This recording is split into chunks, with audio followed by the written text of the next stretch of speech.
Morning. स्वागत है आप सभी का किसी के क्लास में। हम लोग पढ़ने चल रहे हैं आज एक्सरसाइज 7.2 का क्वेश्चन नंबर 2 लेकर के प्रश्न नंबर 7.2 का प्रश्न नंबर 2 लेकर के मौजूद हुए हैं हम लोग। इसके पिछले क्लास में हम लोग पढ़ चुके हैं प्रश्नावली 7.2 के विभाजन सूत्र संबंधी कुछ महत्वपूर्ण सूत्रों को क्लियर किया गया था। बहुत ही आसान सूत्र था, बहुत ही अच्छे तरीके से हमने आपको बता दिया था। इसके बाद अब हम लोग चल रहे हैं पढ़ते हुए।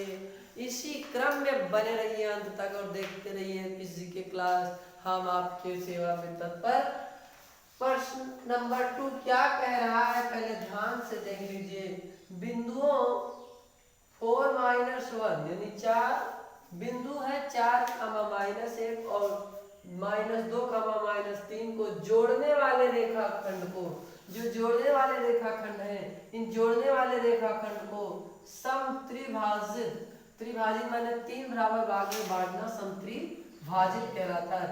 तो समत्रिभाजित करने वाले बिंदुओं के निर्देशांक ज्ञात कीजिए।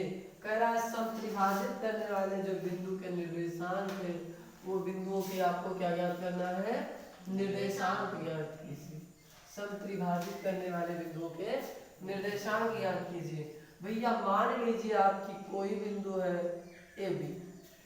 अच्छा पहले बता दीजिए आप लोग समत्रिभाजित माने क्या होगा, पहले अर्थ पूरा हाँ, त्रिभाजित का मतलब होता है सम माने बराबर और त्रि माने 3 और विभाजित माने बांटना, यानी 3 बराबर भागों में बांटना। तो इसे 3 बराबर भाग में बांटना है भैया। ऐसे तरीके से बांटो कि तीनों बराबर भाग रहे। जैसे इससे इसके बीच की दूरी 2 और 3 बराबर भाग में बट गया। ऐसे कुछ नाप करके नहीं, लेकिन ऐसे करना है। चलिए अब देखते रहिए। ये ए बी कोई बिंदु है और ए बी बिंदु पर हमारा ए है 4-1, यही तो है, और बी है हमारा -2, -3, ये बी बिंदु है। समझ रहे हैं? ये हमारा क्यू बिंदु है और ये हमारा पी बिंदु है। कोई दिक्कत होगी तो कमेंट बॉक्स में कमेंट जरूर कीजिएगा। इस तरीके से कह रहा है, बटा हुआ है, ठीक है। फिर आगे कह रहा है समत्रिभाजित करने वाले बिंदुओं के निर्देशांक ज्ञात कीजिए। अच्छा आपको पता है विभाजन सूत्र क्या होता है? विभाजन सूत्र क्या होता है? हाँ, विभाजन सूत्र होता है m1 x2 plus m2 x1 अपान m1 प्लस m2। ये हमारा x का निर्देशांक होता है और इसी के साथ जब हम y पर चलते हैं तो y का निर्देशांक जहाँ जहाँ x है यहाँ यहाँ y होता है। ठीक है, बस इतने काम होता है। जैसे हमारा देख लीजिए क्या है, m1 क्या है, m1 है और उसके बाद हो जाएगा y2 प्लस m2 y1 अपान m1 प्लस m2। ये हमारा x y के निर्देशांक ज्ञात करने का सूत्र होता है। x y क्या है आपको बता चुके हैं, पहले वीडियो में एक सूत्र ही दिए थे फर्स्ट में कि क्या निर्देशांक का पहला जो वीडियो होगा उसमें हमने यही बताया x बिंदु क्या है, y बिंदु क्या है। x ये हमारा जो होता है, ये सबसे पहले जो लिखा हुआ है ये क्या होगा, x बिंदु होगा। क्या होगा, x बिंदु। और ये हमारा क्या होता है, y बिंदु होता है। पहले x लिखा जाता है फिर y लिखा जाता है। तो देखते हैं हम, जब हम लगाते चलते हैं इसको तो सबसे पहले आपको बता दें कि ये हमारा 3 भाग में बट रहा है। ठीक है, तीनों के लिए हमें अलग अलग से निकालना है। तो जैसे देखते क्या है कि विभाजन सूत्र ही ये है हमारा। क्या कौन सा सूत्र है ये, क्योंकि विभाजन करने की बात कर रहा है। त्रिभाजित, चाहे त्रिभाजित करी चाहे द्विभाजित करी, कर तो भाग रहे ना। विभाजन माने बांटना और विभाजित माने भी बांटना, विभाजित माने भी बांटना। तो बांट ही रहे तो बांटने का सूत्र लगेगा और बंटवारे का सूत्र क्या हो गया कि ये लिखा है सामने, विभाजित सूत्र या विभाजन का सूत्र यही होगा, है ना, ये लगा है। अब हम देखते हैं जैसे ए बी के बीच की बिंदु है और ध्यान से देख लीजिए, हम मान लें कि पी बिंदु द्वारा उसे हम द्विभाजित कर रहे हैं। तो क्या मान लें कि हम पी बिंदु द्वारा उसे द्विभाजित कर रहे हैं।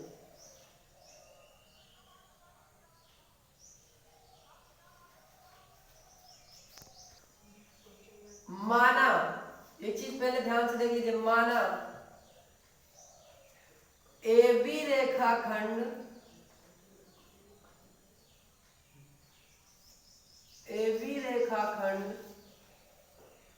को पी क्यू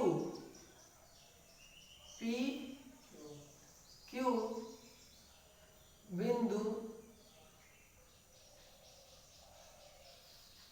क्या कर रही है, पी क्यू बिंदु क्या कर रही है, समत्रिभाजित कर रही है, समत्रिभाजित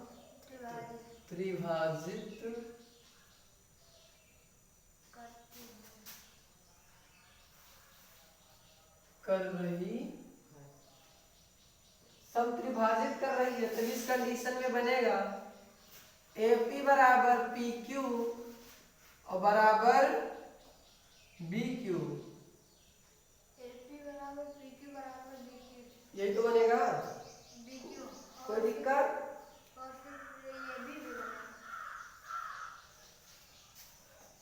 ये हो गया हमारा ना। अच्छा, हम यहाँ लिख सकते हैं अतः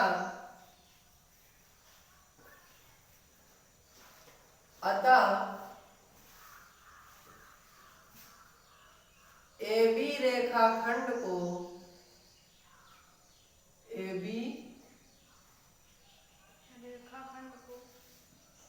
P बिंदु क्या कर रही है, P बिंदु कैसे प्रतिच्छेद कर रही है, मतलब जैसे अभी आप ध्यान से देख लो, हमारा x1 x2 है, x1 y1 है, x2 y2 दिया है। अभी m1 m2 नहीं दिया है ना, m1 m2 नहीं दिया है, जबकि तुम्हें m1 m2 का काम है तब तो लगेगा। तो m1 m2 कैसे निकालेंगे भैया, ये एक अनुपात हो गया और ये क्या अनुपात, 1 और 2 अनुपात। तो P बिंदु 1:2 में विभाजित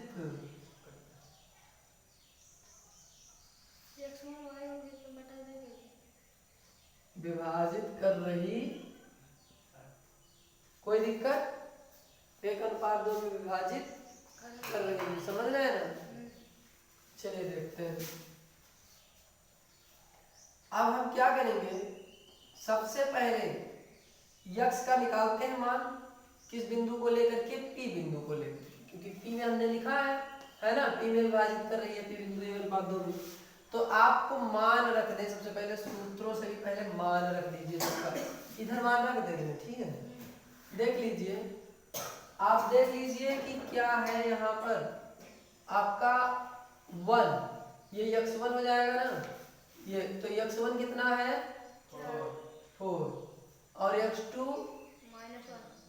-1, यहाँ जाएंगे ना -2, x2 कितना है -2 हो जाएगा और y1 हमारा हो जाएगा -1 और उसके बाद में हमारा y2 जो रहेगा वो -3 रहेगा और m1 हमारा जो रहेगा वो कितना रहेगा, अब m1 कितना हो जाएगा, 1:2 में विभाजित कर रही है ना, तो कितना हो जाएगा m1 1 और m2 हमारा 2। अब इस आधार पर ये सवाल लगा दीजिए, कोई दिक्कत होगी तो बताइएगा कमेंट बॉक्स में कमेंट करके। x बराबर क्या होगा, x बराबर होगा क्या, m1 का मान कितना दिया है, m1 का मान 1 दिया है सबसे पहले, उसके बाद x2 का मान कितना दे रखा है, -2 दे रखा है और प्लस m2 का मान 2 दे रखा है और इंटू x1, ये m2 का मान ये देख लीजिए 2 आया ना, ये यहाँ से, और उसके बाद x1 का मान हमारे ये आ गया 4 और बटा कर देते हैं। m1 प्लस m2 की बात कर रहा है, आप ध्यान से देख लीजिएगा, m1 प्लस m2 यानी m1 प्लस m2 यानी 1 प्लस 2, ठीक है, m1 प्लस m2 यानी 1 प्लस 2। इधर देख लीजिए, हम y पर बात करते हैं तो m1 का मान फिर से हम वही 1 रखेंगे और y2 का मान जो हम लोग रखेंगे y2, ध्यान से देख लीजिए, y2 का मान देखेंगे तो -3, ये देख लीजिए यही तो हमारा y2 होगा, तो जो कितना है -3 है, और प्लस m2 का मान हमारे हो जाएगा 2, पूरा पूरा 2, और उसके बाद हमारा y1 का मान हमारे जो आएगा वो -1 आ जाएगा, और m1 प्लस m2 मतलब 1 प्लस 2 हो जाएगा। सेम चीज देखते रहिए। एक से ध्यान से देखिए, आप लोगों का चिन्हों का गुणा बहुत गलत होता होगा। चिन्हों का गुणा गलत होता है कि नहीं होता है? बहुत गलत होता होगा। तो चिन्हों का गुणा गलत होता है तो ध्यान से देख लीजिए, चिन्हों का गुणा गलत ना होने पाएगा। जैसे यहाँ प्लस है तो यहाँ माइनस है, तो प्लस माइनस क्या होता है? माइनस होता है। प्लस माइनस माइनस, तो पहले नंबर को चिन्ह देख लो, लगा दो, जो भी चिन्ह लगाए, और यह दूनी दो, और प्लस है तो प्लस लगाए दो, और 2 चौक 8, और बटा 3, 2 और 1 जोड़ देंगे, प्लस में है तो 3, कमा y की वैल्यू निकालेंगे तो y का क्या होगा?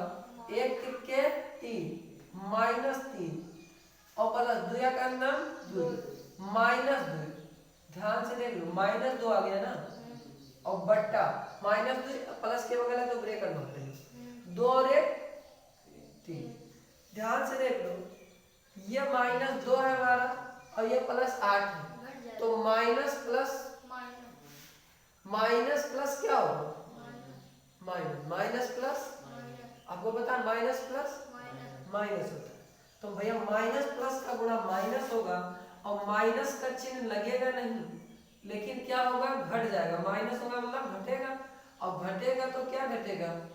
2 में से 8 को घटाएंगे तो बचेगा 6, ध्यान से देख लो, लेकिन -6 नहीं होगा, +6 होगा। कहोगे ऐसा? ऐसा इसलिए क्योंकि आपके पास बड़ी संख्या का चिन्ह हमेशा लगाना है। किसका चिन्ह लगाना है? बड़ी संख्या। जो संख्या बड़ी होगी उसी का चिन्ह आपको लगा देना, ठीक है। इस कंडीशन में आप यही करेंगे, बड़ी संख्या का चिन्ह लगा देंगे, समझ रहे हैं? तो अब हम करेंगे बटा 3, क्या है? 8, तो अच्छा 6 बटा 3, कमा y की वैल्यू जब निकालते हैं, ये x का था ना, किसका था ये? x। y की वैल्यू जब निकालते हैं तो -3 तो हमारा रहेगा ही रहेगा, माइनस प्लस, देखो यहाँ भैया माइनस है, यहाँ प्लस है, और ये बीच में बुरे का निशान लगा है, तो माइनस प्लस माइनस हो जाएगा और 2 हो जाएगा बटा 3, और -3 और -2 जुड़ जाएगा तो कितना हो जाएगा? -3 और -2 जुड़ जाएगा तो कितना हो जाएगा? -5। और यहाँ देख लो, x का मान जो आ रहा है 3 एकम 3 दूनी 6, तो x का मान कितना आ रहा है? 2, और y का मान कितना आ रहा है? तो -3 -2 जुड़ जाएगा तो आ जाएगा 5, और -5 आएगा। तो क्या सोचो, माइनस माइनस प्लस, ऐसा नहीं है, केवल 3 कितना रहेगा? y का वैल्यू 5/3। ध्यान से देख लीजिए, x1 कितना है? 2, और y कितना है? -5/3। कोई समस्या तो नहीं है, समझ आ रहा है? अच्छा, अब ये हमारा x1 y1 का मान निकाल देते हैं किस रेखाखंड के लिए? p। किस रेखाखंड के लिए? यानी p। जब AB रेखाखंड को p बिंदु विभाजित करती है तो 1:2 के लिए यहाँ x की वैल्यू हो गई हमारी कितनी? 2, और y नहीं, इकट्ठा नहीं, x y इस तरीके से है ना, मान लेते हैं कि ये x y ही थी, तब क्या करेंगे? तो ये यहाँ हो जाएगा हमारा कितना हो जाएगा? 2 -5/3, यही हमारा हो जाएगा आंसर ये के लिए। अभी तो केवल ये p बिंदु के लिए आया है, ठीक है। अभी और कह रहा है क्योंकि ये द्विभाजित ने त्रिभाजित कर रहा है ना, तो अब आप क्यों रेखाखंड को ऐसे लिखेंगे कि माना AB रेखाखंड, PQ बिंदु को समझ, यहाँ इस तरीके से लिखेंगे कि AB रेखाखंड को Q बिंदु, अच्छा क्यू बिंदु विभाजित करेगी तो 3 बराबर भाग में बांट रही है, तो इधर 2 हिस्सा पड़ जाएगा, इधर 1 पड़ जाएगा, केवल अनुपात चेंज होगा, 2:1 हो जाएगा, बाकी वही प्रोसेस रहेगा और सॉल्व लग जाएगा। एक बार से स्क्रीनशॉट ले लीजिए पूरा पूरा आप लोग, उसके बाद में इसे फिनिश करके फिर दूसरी तरीके से कर रहे हैं, क्यू बिंदु का ज्ञात कर रहे हैं। पहले एक बार स्क्रीनशॉट ले लीजिए। हाँ, तो हम लोग क्यू बिंदु के लिए लेकर के चल रहे हैं। क्यू बिंदु क्या होगा, तो क्यू बिंदु पर हम लोग करेंगे, जैसे पी बिंदु पर कर दिए, अब हम लिखेंगे कि ये तो हमारा रेखाखंड क्यू बिंदु यानी ए बी रेखाखंड, ए बी रेखाखंड को क्यू बिंदु, ए बी रेखाखंड को क्यू बिंदु क्या कर रही है, 2:1 है ना, 2:1 में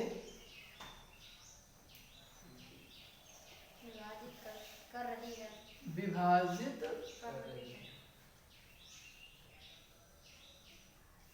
रही है। ध्यान से देख लीजिए, अब आपका चेंज कुछ नहीं हो रहा है, यहाँ वही चीज जो पहले किया वही सेम प्रोसेस है, ज्यादा कुछ करना ना पड़े।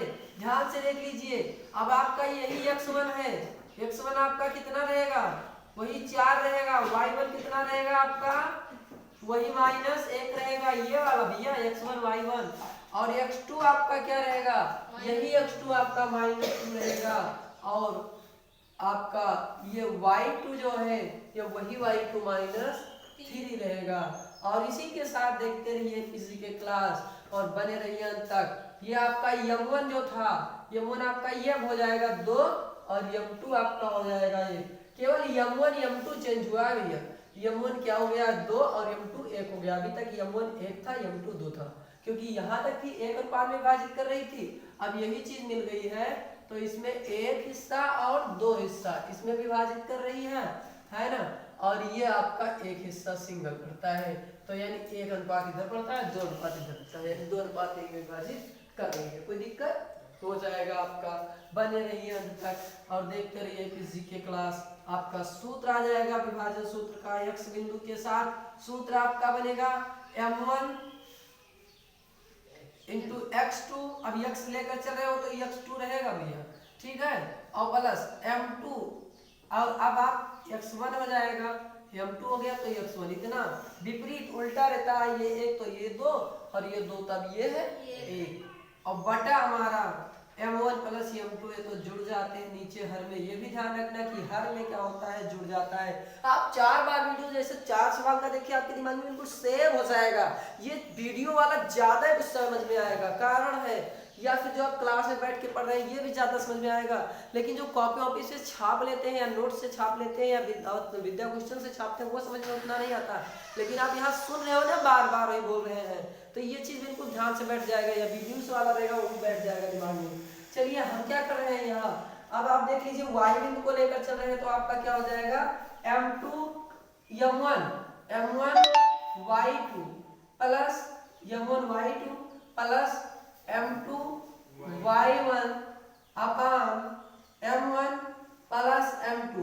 अब ध्यान से कुछ नहीं करना है, जल्दी से लगे रहिए। m1 का मान बोल देख लीजिए कितना होगा, तो m1 का मान 2 है, और इंटू x2 का मान कितना है, तो -2 है, -2 हो गया।